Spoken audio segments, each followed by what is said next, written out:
Good morning from Bear Country, California. I'm Dr. Caroline Heldman, and here are your headlines for the second week of July 2021. It has been 6 months since the violent insurrection of January 6th. What has happened since? What have we learned? Well, we know that 535 people have been arrested, but there are arrests being made every week as we discover more people who are involved through a variety of surveillance mechanisms, both crowdsourced through teams of folks, just citizens who are interested in this, as well as the FBI and other agencies. We know that one person has pled guilty and she got 3 years probation. We know that others have struck plea deals. We also know that there's a morale problem with the Capitol Police. 2 police chiefs have resigned and more than 70 Capitol officers have resigned. They're resigning at a rate of about 3 per week. This morale problem is likely caused by the fact that 140 members of the Capitol Police were seriously injured that day. And there was a bipartisan condemnation right after it happened. Mitch McConnell in the Senate condemned it, blamed it on Trump. Kevin McCarthy condemned it, blamed it on Trump. And yet in the intervening months, the Republicans have done a complete 180. They're now acting as though the thing that fueled it, the big lie, is truth. So 52% of Americans believe that Donald Trump won the election. 1 in 3 Americans believe that Donald Trump won the election. And Republicans are refusing to investigate what happened on January 6th. So it is no surprise that the Capitol Police have a morale problem, as one officer so eloquently pinned in an anonymous note after Republicans shot down the commission, the bipartisan commission to investigate this. The officer talked about feeling betrayed by the very members of Congress who they protect and serve. We have not learned the lesson from that day. This is a very dark time for democracy when you see one political party putting their party above the nation and the interests of the nation.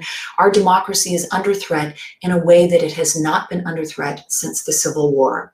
So having the Republican Party not acknowledge that and in fact add fuel to that fire is a big problem. Second big headline: Trump has filed a frivolous lawsuit against Twitter, Google, and Facebook alleging censorship. Why is it frivolous? Well, because Trump and his camp are alleging that being banned from Facebook and Twitter and some Google platforms violates First Amendment rights. But that only applies to government entities. It does not apply to private entities. Surely the folks in the Trump camp know this. So why are they filing this lawsuit? Well, it fits a pattern with Trump, where he files a lawsuit that he knows is not going anywhere, but he's grandstanding for his supporters, and it pulls the attention off of other things that are happening. Gee, what could Trump be wanting to pull the attention off of? Perhaps it's indictments against the Trump organization. Also important to note that shadow banning, this idea, this claim that these platforms are targeting conservatives and censoring them and pulling their content off platforms, is a lie. It is misinformation. A study from NYU finds that there is no bias in terms of who is sanctioned and censored on these platforms, that it actually has to do with following the guidelines of the platforms. Something that Donald Trump and others of his ilk might want to try instead of putting out incendiary rhetoric after a violent insurrection at the Capitol. Third big headline: Nancy Pelosi is moving forward with a committee to investigate the attack on the Capitol on January 6th.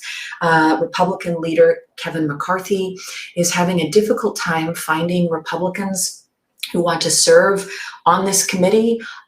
He does have a couple who are, itching to get on the committee. The Lauren Boeberts and the Marjorie Taylor Greens of the Republican Party. So folks who want to get on and make it a circus.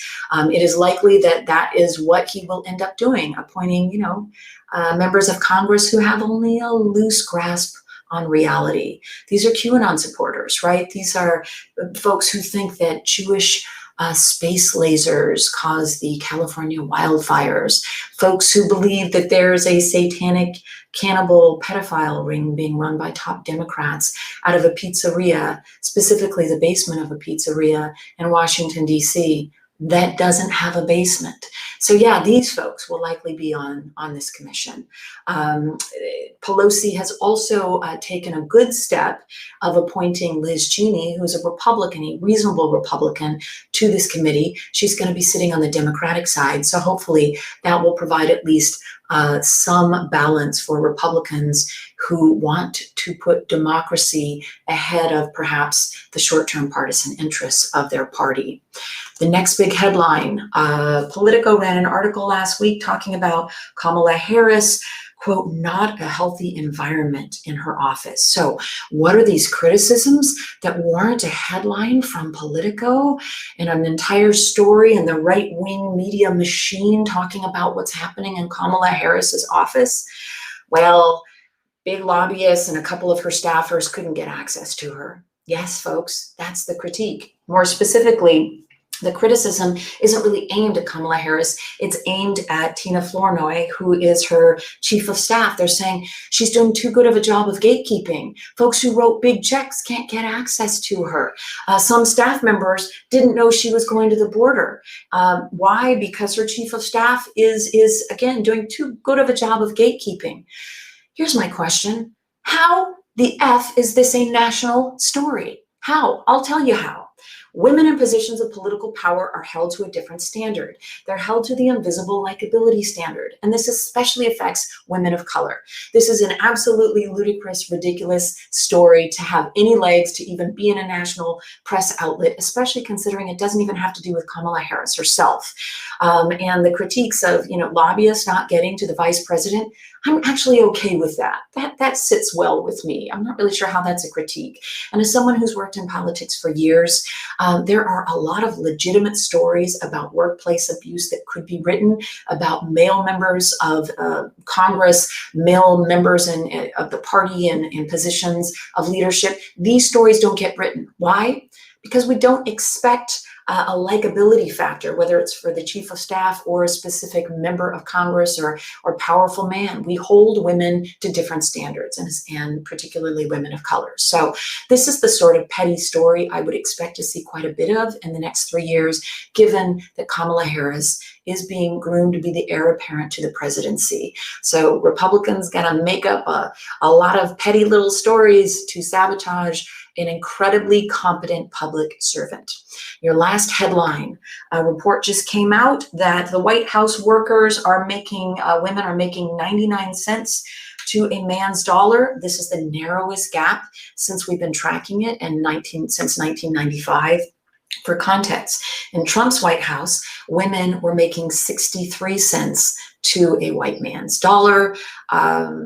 I like the 99 cents, but of course it begs the question of why it's not 100%. Why can't we just not have a gender gap in pay in the White House? I know it's a niggling little point, but if we're going to get there, let's just get there. As you head out into the world or stay home in the pandemic, please be gentle with yourself, be kind to others, and rock on.